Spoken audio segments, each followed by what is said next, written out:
Magandang araw, ngayon nga po ibigay po natin ang magiging game schedule nga sa November 30, 2024 sa PVL All Filipino Conference 2024-2025. At syempre ibibigay po natin kung saan ito magaganap o saan ang venue at saan ito mapapanood sa social media. At syempre bigyan po natin ng konting preview ang magiging laban. Kung anong team kaya ang posibleng manalo. Kaya before that guys, please naman huwag yung kalimutan mag-like, comment, subscribe and pa-hit the notification bell para lagi po kayong updated sa aking mga bagong video about sa volleyball dito sa Pilipinas. Mag-subscribe na kayo dahil palagi ako update about sa PVL, kaya subscribe na. Maraming salamat.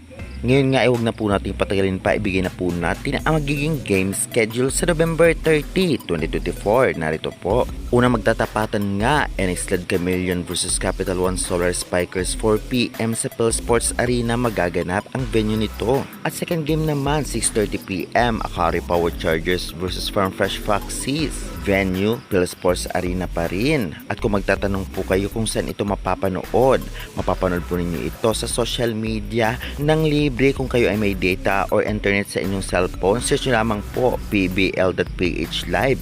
Konting late lamang po ang video, ngunit buo po at napakalinaw. Samantalang kung gusto nyo po may bayad at live na live, ay mag-download na po kayo ng Pilipinas Live apps at Signal application. Ngunit may konting bayad po dito at mag-register. Kaya naman syempre, mag-download at mag-register na. At minsan naman, nag-live po ang One Sports or One Sports Plus sa cable.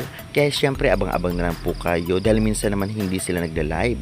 Kaya guys, ngayon naman ibigay po natin ang konting preview sa magiging laban kung sino nga ba ang posibleng manalo. Una maghaharap ka NX Led versus Capital One. Kitang-kitang dehado dito ang NX Led dahil medyo malakas yun ang Capital One kahit bagong team pa lamang ito.